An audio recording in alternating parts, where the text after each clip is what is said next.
it's hard to see new things in an old story. So sometimes what I like to do is to look at a story or a parable in a new way, to look beyond the usual suspects in a story, if you will. So for instance, I think about the story of the feeding of the 5,000, where the little boy had his lunch that Jesus then multiplied for the multitudes. And I wonder, where was his mother that day? She had to have packed his lunch. So I wonder about that. I also wonder about the servants who served in the household of the man who had 2 sons, one of which was the prodigal son, one of which was the older brother. And I wonder about those servants because don't you know there had to have been a lot of drama in that household. I also wonder about the wedding where water was turned to wine, Jesus' first miracle.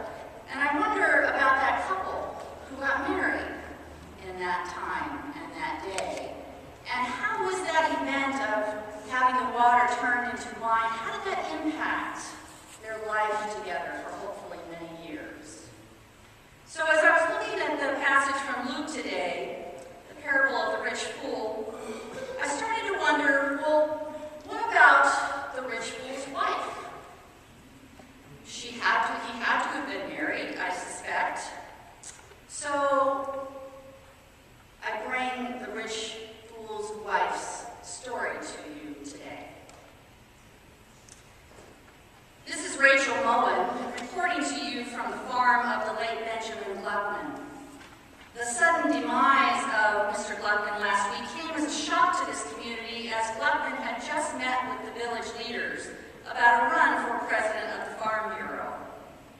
As you know, Mr. Gluckman rose to fame of late because of the tremendous success of his crops and his ingenious designs of bigger, better barns. It is a rags to riches story about a man who overcame great hardships to attain significant achievements. Of course, how lasting his legacy will be is yet to be seen, now that Mr. Gluckman is not here to enjoy the fruits of his labors. I have here Mrs. Eva Gluckman, who is willing to talk to us about the tragic circumstances around her husband's death. Mrs. Gluckman, condolences to you on your loss. What can you tell us about your husband and what led up to his death? Thank you, Rachel. Call me Eva. It's too late for my Benny. Poor Benny. We laid him to rest yesterday.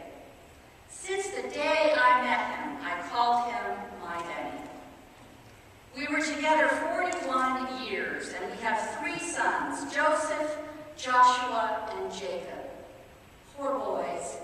They don't know what to do without their father. Neither do I. They'll have to run the farm now that he's gone. Joseph has grown up helping his father, but Joshua and Jacob never cared for it. Good wife that I am, Rachel, I tried to warn him. I said, Benny, not another barn, and so big. You see, it started years back when we suffered so. Everyone did. The land was so dry there. There were crevices big enough to fall into. The soil was like sand. Even our wells were going dry. You remember, Rachel, there'd been no rain for as long as we could remember. Sorry, dear, you don't remember, do you? You're too young. The village elders met to see what they could do, but nothing helped. We couldn't go on like this. Benny was out day and night, worrying, praying. He'd shake his fist up at God and say, Why, God? Why won't you bless my fields? Have I been so bad? I've worked hard. Couldn't you send a little rain my way? Maybe you are busy elsewhere, he would say, but we could use a little attention here. He was a faithful man. He prayed regularly until after a time he stopped. He told me he didn't think God was listening. The boys were small then. He couldn't stand seeing them hungry, so he would go to the gates of the village and beg for something, for anything, to bring back to our table.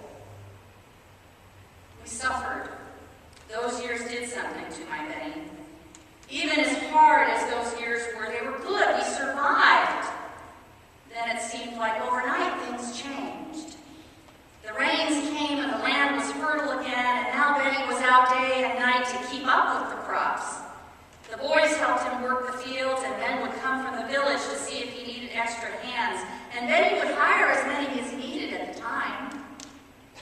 We had all we needed, and more, and I was happy, and Benny was happy.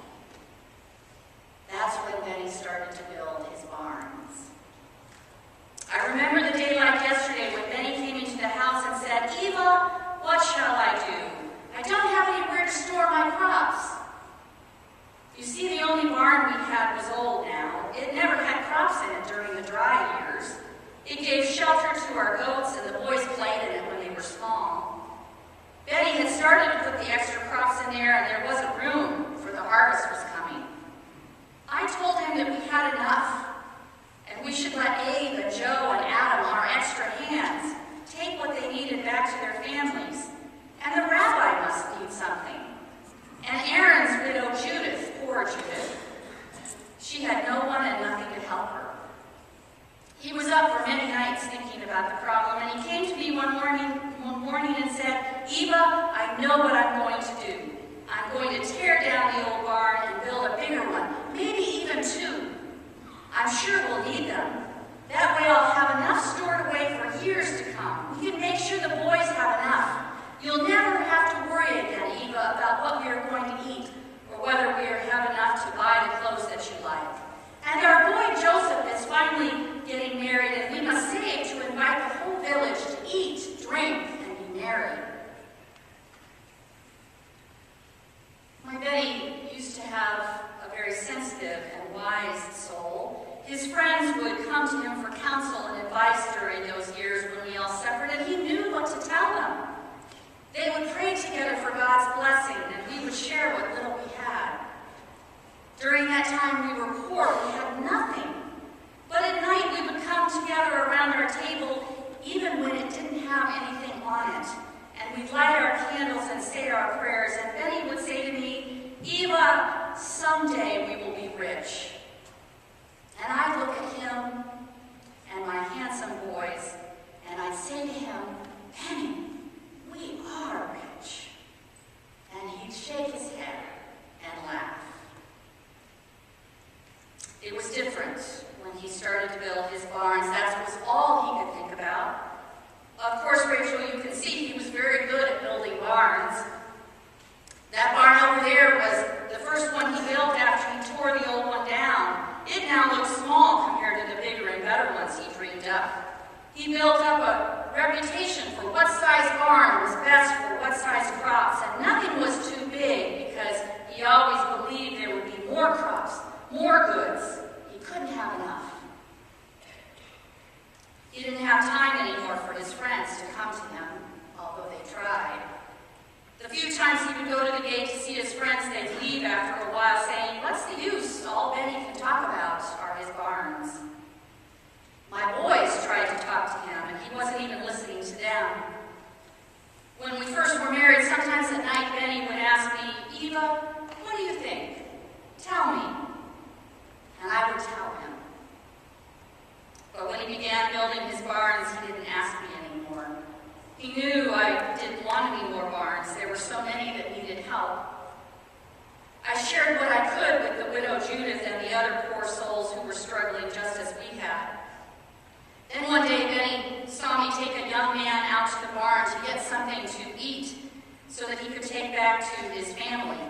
He was the same age as Benny was when he used to go to the gate to beg for food. And he had 2 boys and a wife, so how could I not help him? My Benny had never been so angry with me as he was that day. He said he hadn't worked so hard all these years just to feed everyone else's family, and how could I think of giving away what we needed? I told him we had more, much more, than we needed, that I was ashamed at how much we had.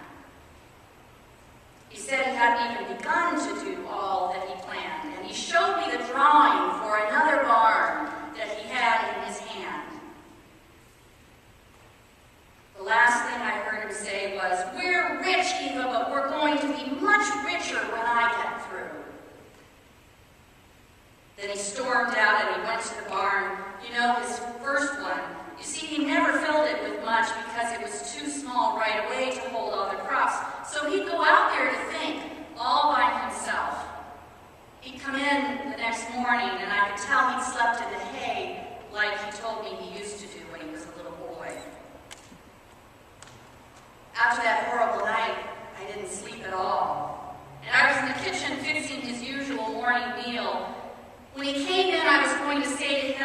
Benny, forgive me what I said, so what's a few too many barns? I couldn't bear to have him angry with me. I realized he should have come in by then and something was wrong. I found him in the barn, clutching the drawing he had with him that night. His heart must have gone out. It looked like he dropped right in the doorway. My poor Benny, God rest his soul. Rachel, dear, I'm sorry I have gone on a bit too long, haven't I? That's all right, Mrs. Gluckman. Thank you for your time. One more question. May I ask you, what will you do with all these barns, with all these riches? My boys will take care of the crops. And as for the barns and what's in them, we'll keep what we need and find ways to share our stores with others. We are out of the barn building business. My Benny built all this, but he couldn't take it with him, could he? I prayed to God last night. I said, God, remember the good things Benny did. He was a good man. I know he lost his way, but the rabbi says you are a merciful God.